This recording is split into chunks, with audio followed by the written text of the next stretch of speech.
Myself TKD. Today in this tactical analysis, I'll delve into both sides' tactics and how Norway managed to cause Spain a lot of trouble. Lineups. Norway started this match in a 4-4-1-1 with Howard Nordtveit and Christopher Ajer the centre back pairing. Ole Selnes and captain Stefan Johansson were the nominal wingers, while Martin Degaard played just behind lone striker Joshua King.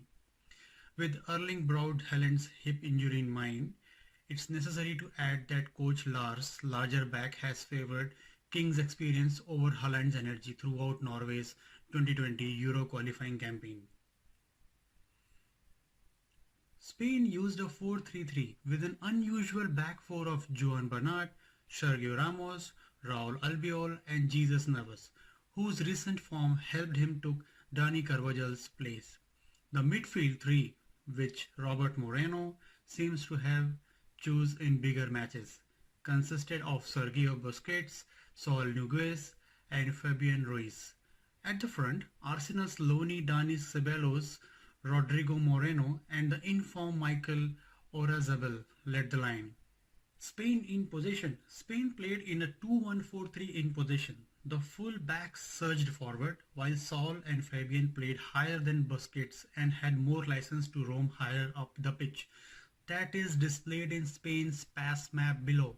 By nature, Ceballos would stray away from his starting winger position to drop deeper and more central. Rodrigo and Oyarzabal are by no means traditional forwards either, and would also look to drop between the lines to receive the ball and combine with his teammates. This could also attract the opponent's centre backs and open gaps behind them to exploit. Here, Rodrigo was dropping deep to connect with others. After getting the ball, he played a first-time pass towards the run of Bernat and immediately ran into the space behind the Norway defender who followed him. Norway defended in a zonal 4-4-1-1. Odegaard had the important job of blocking passing lanes to influential Busquets. He did that quite well. Busquets' number of touches in this match was 88, only 5th of all Spain players. When Spain tried to build from the back, Norway would press high. King would close down the man on the ball. The wingers marked Spain's full backs. Odegaard marked Busquets, while the double pivot marked Spain's other two central midfielders. As you can see, the home side's intense pressing forced some promising turnovers, but Norway couldn't turn those into goals. Here, King just rushed at any of the goalkeeper or the centre backs who was having the ball. However, Norway would use a similar scheme when counter-pressing. Norway's midfield and defense were very disciplined. They always tried to maintain horizontal and vertical compactness. But that didn't just sit deep and absorb the pressure. The most near ball player would be one to step out and close down the ball carrier. By going straight at the man with the ball, he could cover any passing lane to the opponent behind him, while forcing the former to quickly wake up his mind. If Norway had allowed Spain too much time on the ball, the latter would have moved the former's shape around easily and taken full control of the match. Here, Henriksen stepped out of the position to press Saul, forcing him to pass backwards. Sometimes, by using cover shadow smartly, more than one Norway player could step out to put even more pressure on the ball carrier. Here, Johansson combined with Odegaard to press Ramos while still covering the passing lane to Bernat. Ramos ended up passing the ball into Johansson's feet, giving Norway a chance to counter quickly. It was crucial when someone moved out of his position to close down the ball carrier. No one could exploit the space he left behind. In central areas, nearby midfielders could always cover for the pressing man. However, on the flanks, Spain often used rotations. For example, when a Spanish winger had ball on the flank, Norway's nearby fullback would step out to close him down. A Spain striker would look to exploit the space between the opponent's fullback. In such situations, Norway's winger would always track back and follow the opponent's movements in behind his fullback. Here, Navas was about to receive the pass. Norway's left back Alisami quickly closed him down, while Rodrigo made a run to exploit the space between the defender. However, left winger Selanes instantly followed the Spanish forward to prevent any danger. Norway's solid two banks of four forced Spain to attack from wide.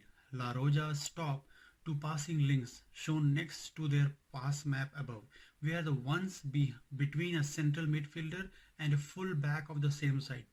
Space would be created for the wide players using quick switches. The wingers played on their wrong sides, left-footed player on the right. So the responsibilities of providing crosses lie on the full backs. Neves was a more prolific fullback in providing crosses. 5 crosses compared to Bernard's 1, as he hugged the touchline most of the time, while Bernard would move more central when the ball was on the other flank. Norway in possession now. After struggling for 20 minutes, Norway started to grow into the match and began to create longer possession sequences.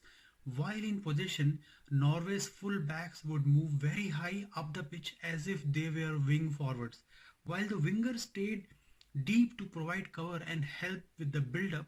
This was especially true on the right, when the average position of the right back Omar El Abdulaki, number 14, was much higher than the right winger Johansson, number 8. That is even odder, considering Norway only had 37% possession in this match. Spain defended in a 4-1-4-1 with the nominal wing forwards dropping deep and form a line of 4 with the central midfielders. Cover could be provided when needed. In the below example, when Oyarzabal was out of his position after pressing high, Rodrigo moved to the right winger position to complete the midfield line of 4. We could always notice the high position of Norway's fullbacks Alisami and El Abdulaku. Either of the two central midfielders could drop deep to form a back 3 and help Norway circulate the ball better. Spain's 4-1-4-1 formation in defense is one that is not often used by high pressing team. It is true that Spain didn't press high quality initially, staying conservative and compact. Forcing a short pass to the wing, the winger would then step out of his position to press while blocking the forward passing lane down the flank. The Norway winger would then be forced to pass back to the nearby centre back. Spain's nearby midfielder could then close him down to force him to further pass back.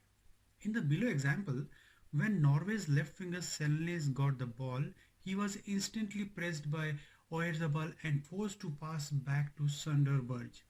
Right after Selnes passed the ball, Fabian surged towards Berge. Rodrigo was also ready to close down Ajer should he get the ball. Second half changes. Saul opened the scoreline in the 47th minute with an impressive weak-footed half volley. Norway now had to attack more in search of an equalizer. It was clear that King was not dominant enough in the air to pose real danger after Norway's crosses. More physical strikers were needed. In the 63rd minute, Alexander Sørloth replaced Johansson. Norway then played up in a 4-4-2 with Sørloth and King up front with Odegaard as a right winger. Norway pressed even higher and more aggressive in the second half with the central midfielder pressing Spain's first line of build-up. Here, after forcing Busquets to pass to Albiol, central midfielder Henriksen instantly rushed to hunt Albiol. The Spanish defender passed back to Kepa and Sørloth immediately. In the 83rd minute, John Johansson, another tall striker, came in for Henriksen. From then on, Norway kept launching long balls towards the two target men and tried to win second balls to attack. He beat Ramos in an aerial which gave King a chance into the box. Kepa fouled King and the latter beat the former in the resulting penalty. The match ended 1-1. Conclusion. My analysis has shown both sides' tactics in this match. The end result can be a disappointing one for Spain, considering them the favourites, lead well into stoppage time.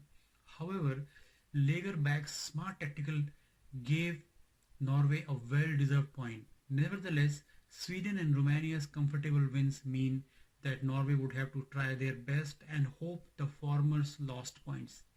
Norway can also look to qualify through the playoffs after winning their group in League C of the 2019 UEFA Nations League. For Spain, this draw won't really affect their chances of winning this group. Thank you. Don't forget to subscribe to my channel and so that you keep the latest information always. Thank you guys.